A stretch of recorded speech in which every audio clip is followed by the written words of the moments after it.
tersangka, bahkan diberhentikan secara tidak hormat ya, oleh Kapolri ya.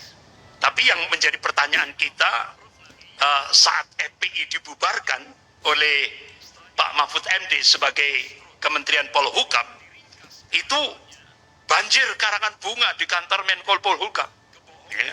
Karangan bunga banyak sekali.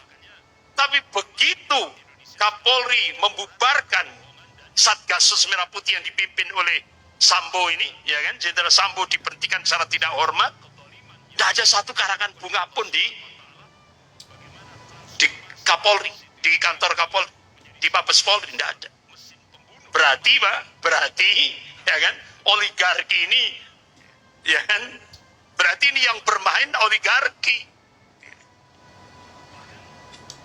Jadi kalau FPI dibubarkan, itu sangat menguntungkan bagi mafia dan bagi oligarki. Kenapa? Itu musuhnya oligarki. Makanya benar Dr. Sahgan dan Nainggolan, dosen ilmu politik Universitas Indonesia ketika di sebuah masjid di Jakarta, satu-satunya orang yang paling ditakuti oleh Cina dan Sembilan Naga atau oligarki itu adalah Habib Rizik Syihab.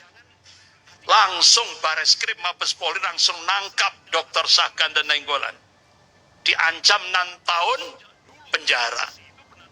Hanya ngomong satu-satunya orang yang paling ditakuti oleh Cina dan Sembilan Naga itu Habib Rizik, langsung ditangkap oleh Mabes Polri dan diancam 6 tahun penjara. Ini Dr. Sahgan dan Nainggolan ya. Jadi ini dari sini kita bisa melihat tidak adil Satgasus hanya sekedar dibubarkan. Publik mendesak untuk mengusut tuntas aliran dananya. Kemana-mana ini. Artinya kan aliran dananya ini ngalir kemana-mana. Ini harus diusut. Harus dipertanggungjawabkan di depan hukum. Tidak hanya sekedar dibubarkan. Bapak-bapak, ibu-ibu yang dirahmati Allah. Jadi kenapa Polri kok bermusuhan dengan FPI? Kenapa? Akhirnya sekarang masyarakat, publik sekarang paham. Oh ternyata Polri ini sarangnya ini tadi. Ada geng kejahatan. Istilah Pak Mahfud MD, ada mabes di dalam mabes. Nah, jadi semua aktivitas FPI dibubarkan. Karena apa? Takut bisnisnya, jaringan mafia ini diusik oleh FPI. Karena satu-satunya ormas Islam yang bergerak menegakkan amar ma'ruf nahi mungkar yang berani adalah FPI. Kalau dulu zaman Orde Lama, pada saat akhir pemerintahan Soekarno yang waktu itu era komunisme, itu musuhnya Masyumi dan HMI, ya kan? Yang dibubarkan Masyumi dan HMI. Nah kalau sekarang FPI, ya kan? Itu musuhnya. Jadi sejarah berulang. Sebagaimana Allah mengingatkan dalam surah Al-Fat ayat 23 ini. A'udzubillahi minasyaitonir rajim. Sunnatullahi allati qad khalat min qabl wa lan tajida sunnati tabdila.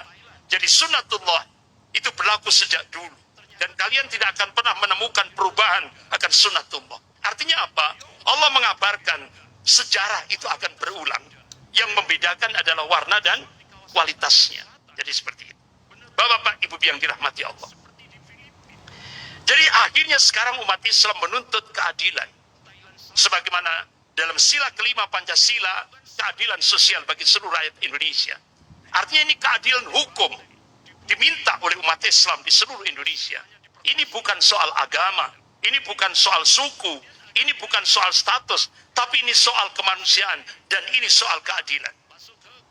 Jadi karena apa yang kami suarakan saat ini adalah keadilan. Baik kematian Brigadir Joshua dan 6 saudara kita Laskar, anggota Laskar FPI. Ini. Jadi seperti ini. Bapak-bapak, ibu yang dirahmati Allah. Sehingga akhirnya Pak Amin Rais ya meluruskan statement Menko Polhukam Pak Mahfud MD. Jadi benar-benar Pak Amin Rais mengoreksi, Profesor Amin Rais mengoreksi. Jadi benar-benar kejadian di kilometer 50 pembantaian terhadap 6 Laskar FPI ini lebih sadis daripada pembunuhan Brigadir Yosua. Lebih sadis lagi. Nah, ini. Makanya Profesor Amin Rais minta agar diungkap kembali. Ya. Akhirnya ada gayung bersambut, Kapolri menyebut cari novum baru. Ya, cari novum baru. Dan umat Islam sudah menyampaikan, ini novum baru sudah. Tinggal sekarang berani tidak Kapolri melakukan tindakan. Nah, akhirnya merambat kemana-mana. Ya. Jadi bapak-bapak, ibu yang dirahmati Allah, akhirnya rakyat, terutama kaum muslimin, akhirnya ternyata ketika demo yang dilakukan mahasiswa itu ada 5 ribuan, ya, ketika demo mahasiswa buruh dan semua rakyat Indonesia menolak undang-undang Omnibus Law, gitu ya, itu ternyata 5 ribuan demonstran itu ditangkap oleh Satgasus yang dipimpin oleh Jenderal Sambo, sehingga akhirnya beberapa kalangan minta kasus chat mesum Habib Rizik Syihab itu harus diungkap. Kenapa? Itu kan palsu, itu pelecehan terhadap ulama. Ternyata itu yang membuat itu pemuda Cina Surabaya, Philip Jung, itu, ya, itu yang bikin, dan itu dibongkar oleh pakar IT ITB, Bapak Insinyur Hermansyah, ketika di stasiun televisi TV One, ya kan, ya kan? Sampai akhirnya beliau dihabisi kan di jalan tol, Pak Insinyur Hermansyah, oleh preman-preman yang sudah disiapkan. Ya. Kemudian kasus para aktivis ini kalau bisa dibuka semuanya ini. Jadi bahkan sampai tewasnya 800 petugas KPPS, ya kan, dan kecurangan pemilu jadi harus diungkap gitu. Ya. Bahkan sampai pengacara Brigadir Yosua ini, Pak Komarudin Simanjuntak, beliau mengatakan ternyata Dirut BUMN Aspen Ignatius Kosasih gitu, ya kan, Pak Ignatius Kosasih, ya, itu ternyata dipercaya untuk mengelola dana untuk Pilpres 2024 itu 300 triliun. Luar biasa ini, ya kan? Luar biasa. Jadi diungkap akhirnya. Jadi ini bahkan akhirnya sudah mulai, kita bisa menyaksikan sekarang mulai kalau bahasa Jawa, cakot mencakot, gigit menggigit. Akhirnya Kadif Humas Mabes Polri mulai menggigit. Langsung mengumumkan perwira tinggi Polri itu diangkat dan diberhentikan oleh Presiden, sehingga tidak cukup hanya diberhentikan oleh Kapolri. Nah, berarti ini sudah melibatkan, ini sudah mulai gigit menggigit, sudah mulai gigit menggigit ini sudah.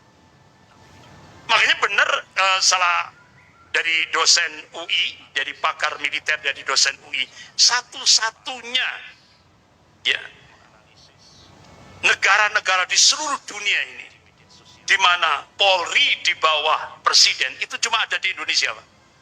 Dunia ini cuma ada di Indonesia. Ya. Karena rata-rata di seluruh dunia Polri itu di bawah Kementerian Dalam Negeri. Cuma ada di Indonesia di bawah Presiden. Nah, akhirnya endingnya sudah mulai gigit menggigit ini. Nah, kira-kira ujung-ujungnya apa kira-kira, Pak? Kekuatan adidaya, yaitu Cina dan Amerika.